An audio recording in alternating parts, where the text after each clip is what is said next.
What's good, y'all? Today we're gonna be talking about the African spiritual science system and also ancient Kemetic spiritual science, right?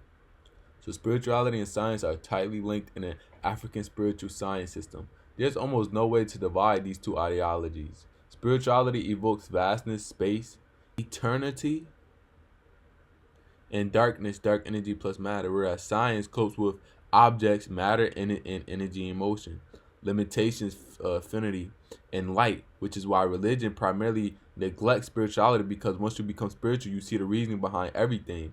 Science is reasoning and understanding, whereas when you are religious, you are completely unconscious or blind to everything. Religion is belief, since there is no self-accountability in religion. I'm going to say that again, right? Once you become spiritual, you see the reasoning behind everything. This is why spirituality is not just like religion, because when you enter spirituality, you most likely know about more than just meditation. You most likely know more than just the food and vibration. Like you know you're seeking wisdom and knowledge in every aspect of life. This is why a lot of people, spiritual people, are often polymaths. Like they're the jack of all trades when it comes to knowledge and wisdom. Often, not all the time, right?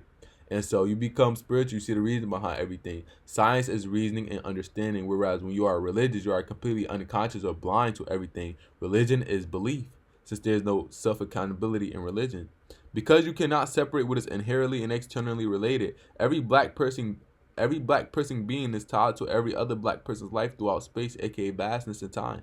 Humans exist inside a physical, eternal existence that is made up entirely of physical matter, right? Existence is neither created nor destroyed. Energy is neither created nor destroyed, right? So energy is neither created nor destroyed, it's only transferred. Therefore, existence always has emerged in some manner just before existence begun, since all living things are interconnected inside the fabric of time, in which time is everlasting and space potential is all around us. Not only that, but everything is simply atoms and particles. We already understand that carbon, right? Melanin contains carbon, right? Let's go back to Google. So yes, melanin contains carbon. Carbon is the fundamental building block of a melanin's molecular structure, as in for virtually all organic molecules found in living organisms. Now, carbon is indeed a significant element, but its abundance varies greatly between the universe as whole and the Earth. Carbon is a major component of the visible universe, but not only the most abundant. And the fourth most abundant element by mass after hydrogen, helium, and oxygen, it makes up about 0.46 of the mass of the visible universe, right? Now, listen, y'all. Carbon does make up the earth and the universe, and melanin contains carbon. This is why everything is us and we are everything. This is why we shouldn't fucking litter. We shouldn't fucking not care about the animals. We shouldn't do all of that, because that is outside our original making of being. That is outside our original self. You feel me? Our original self is we are connected to everything. Yes, we care about the animals. Yes, we want to grow plants. Yes, we connected to the earth. You know why? Because we contain this element carbon. And what did fucking AI Google just say? Carbon is indeed a significant element in the universe and in earth. You hear me? Let's get back to it, y'all. When it comes to interacting and communicating with them, the cosmos, the ancestors stated, one of us, you are them and they are you. Call to us, let us respond through the caller.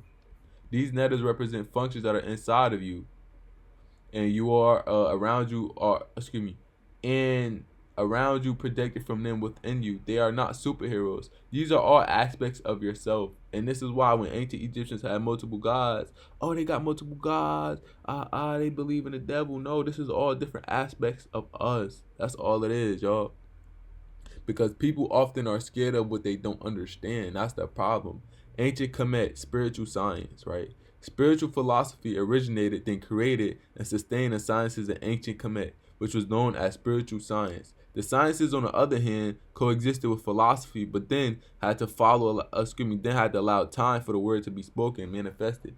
The accumulation of information was knowledge, and the accumulation of knowledge was wisdom. I'm gonna say that again. The accumulation of information was knowledge, and the application of knowledge was wisdom. I'm gonna say that one more time. The accumulation of information was knowledge, and the application of knowledge was wisdom. Tahuti, husband of Mayat, excuse me if I'm butchering that, the path of justice and harmony, was the sponsor of the spiritual sciences.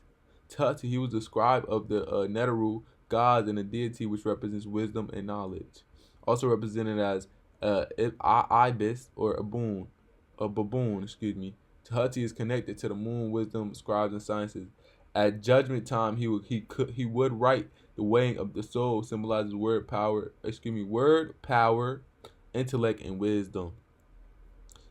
Part 2, right? Spirituality upheld as well as encouraged the recognition and notions of sciences, and science addressed and identified the everlasting unseen existence of spirituality. Our ancestors in ancient Kemet knew that science and spirituality went hand in hand, and that science is seen spirituality, and that spirituality is unseen science. I'm gonna say it again. Our ancestors in ancient Kemet knew that science and spirituality went hand in hand, and that science is seen spirituality, and spirituality is unseen science. Spirituality upheld and prompted the noticeable principles of science, and science addressed and disclosed the mortal unknown existence of spirituality. Our ancestors ultimately combined these two ideas into a philosophy known as spiritual science, right? Which is our ancestors was so fucking intelligent, which enabled us to build advanced civilizations in Africa and beyond. Our ancestors' culture was infused with the notion of spiritual science, allowing for greater levels of ancestral cosmic consciousness to be attained because it was imprinted inside culture. Every thought, every action creates vibration through this infinite fluid of consciousness. Be mindful of your thoughts and emotion, for their effects are far more potent than you realize. Every thought and every action creates vibration. Everything is simply atoms and particles, right? We are made of atoms, okay? Atoms do what? Vibrate, okay? And that vibration gives off a what? Certain frequency, okay? And you attract things predicated on what? Upon that vibration and frequency. Now let's go to it, because motherfuckers love Google, so I'm going to always put up Google. So the science, right? Atoms do vibrate. All matter, including atoms and molecules that make up the human body, is in constant motion and vibrates at specific frequencies, right? At the same atomic level, we talking about electromagnetic force. At the same atomic level, objects do not never truly touch. What we perceive as touch is a result of electromagnetic repulsion between the negativity charge, electron clouds. So listen, y'all. So everything is vibrating. So we only see something as a solid because that's how our eyes see it, but it's really just vibrating and moving particles. That's all it is, right? The body has a certain physical resonant frequencies, right? The whole body foundation, which applying right? And so that's basically what it is, y'all. So yeah, every thought and every action creates vibration through this infinite field of consciousness. I don't want y'all to forget that. African spirituality plus knowledge, education.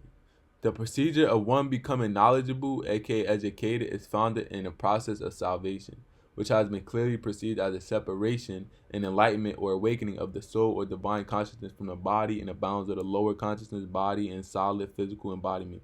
One acquires spiritual freedom and unrestricted use of boundless energies upon enlightenment, aka awakening. Among our ancestors, the pursuit for spirituality, the attainment of a liberated and functional soul, consciousness, or elevated awakened mind was a component that offered existence, worth, direction, and significance.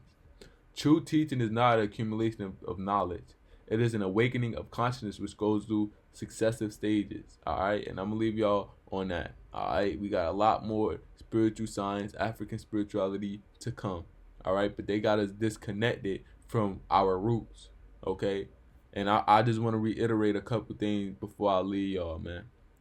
Before I leave y'all, I just want to reiterate a couple of things, right? Because I ain't gonna lie, I snapped on this shit, you hear me? So existence is neither created nor destroyed. Energy is neither created nor destroyed, okay? So energy is neither created nor destroyed. It's only transferred. What the fuck is the real life implication of that, right? It is because you got motherfuckers out here not truly understanding energy.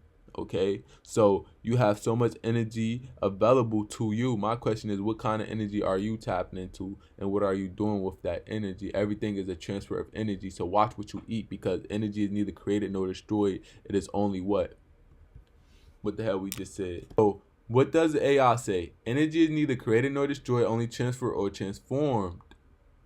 In an accurate fundamental principle in physics known as the law of conservation of energy, right? That's just physics. We're not getting into metaphysics, but this is why you need to watch your diet, because energy is neither created nor destroyed. So what you're eating, it's a transfer of energy. This is what you need to watch who you have sex with, because energy is neither created nor destroyed. When you're having sex, it's just a transfer of energy. This is why you need to watch what you entertain, because energy is neither created nor destroyed. It's only transferred or transformed. My question is, what are you transforming your energy into, and what are you getting energy transferred to you from, and where are you transferring your energy to? Y'all feel what I'm saying? I hope I ain't lose y'all with that, man. So watch your diet, watch who you have sex with, watch who you can watch what you consume, not just diet wise, but also but also mental wise, also energetic wise, also spiritual wise. You feel me? Because everything is spiritual before it's physical. And so I just want to reiterate this also, and this is why religion is kind of iffy, right? Because once you become spiritual, you see the reasoning behind everything. Spirit science is reasoning and understanding. This is why we meditate. We don't really pray like that, right? Because we see the reasoning behind things. Whereas when you're religious, it's just a belief that you are unconscious or blind to everything. Religion is belief, since there is no self accountability in religion, because you always point to a higher up, a higher this or a higher that, right? And so, with that being said, y'all, I love y'all, bruh. And I'm going to keep coming at y'all with this information. And we going to keep going at it. We're going to understand what our ancestors believe. We're going to understand where we came from so we can know where the hell we going. Right? Because that's the whole name of the game. They want y'all to forget. I'm here to make y'all remember. I love y'all, man.